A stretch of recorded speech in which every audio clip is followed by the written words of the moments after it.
เกี๊ยวหมูบ่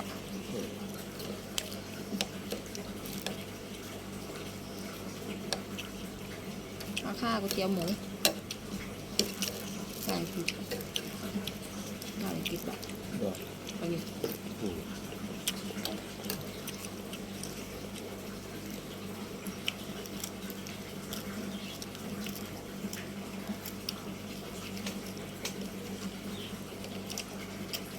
เป็นไงครับเองบ่อะไร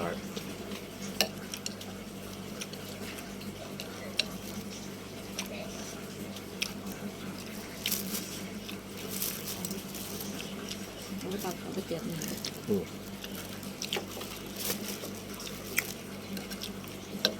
น้ำเอาเจียวมะลูกน้ำไปหยิบมาป้าเปิดให้ไปน้ำหมูวางบนนั่นน้ำแตงโมอ่ะวางบนชั้นวางอ่ะที่ทำเมื่อเช้าเนี่ยที่กินเมื่อเช้าเนี่ยข้างใส่พริกอีกบ้างเห็นปะเห็นไหมลูก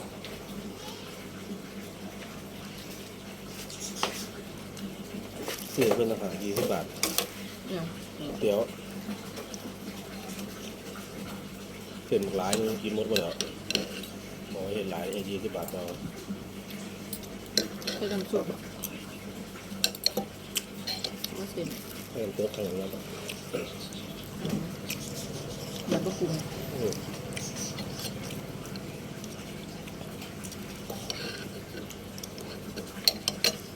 ไปเลยที่บ่ขึ้นต้นเลยผักบุ้งไอ้ตู้นะว่าไปขายเลยที่บ่ขึ้นผักบุ้งกับมะขุน2 ทางปกติผักบุ้ง2 มื้อขึ้นแล้วขึ้นแค่3 ต้นผักบุ้ง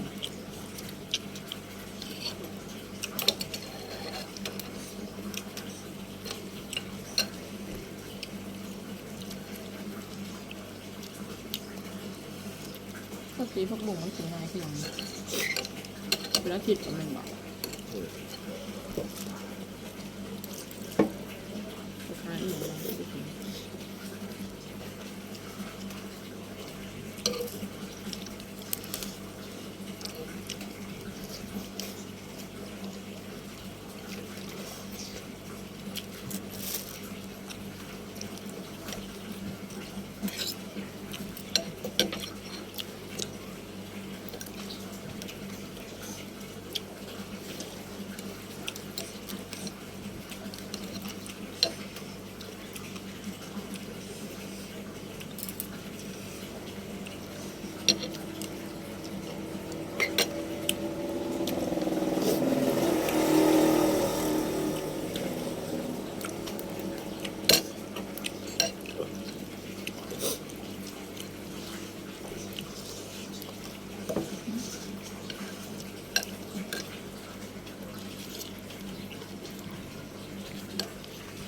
ช่างพิเศษป่ะนี่ช่างพิเศษป่ะ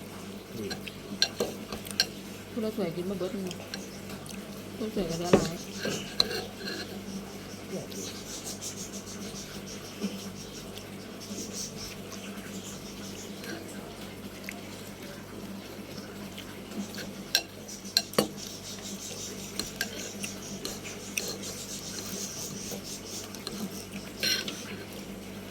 ประเภทด้วย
ใส่พริกอีก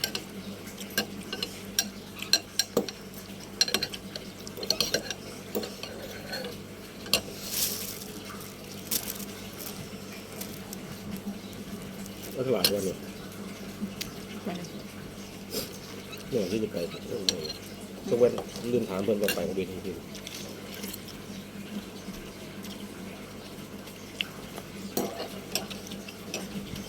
ก็คือเพื่อนออกบ่ายเลยคือ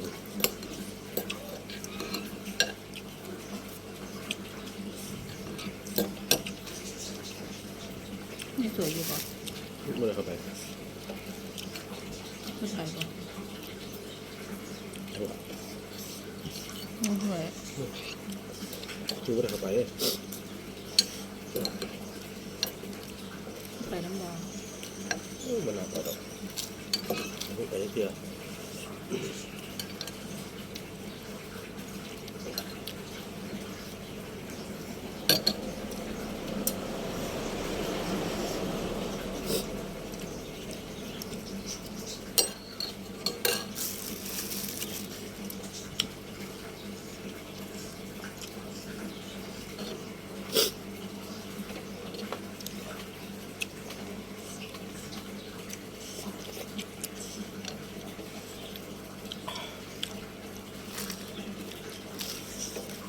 พูดมาเลย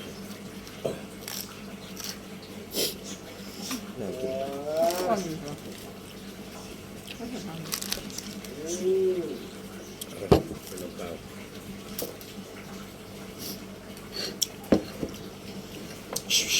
เฮ้ย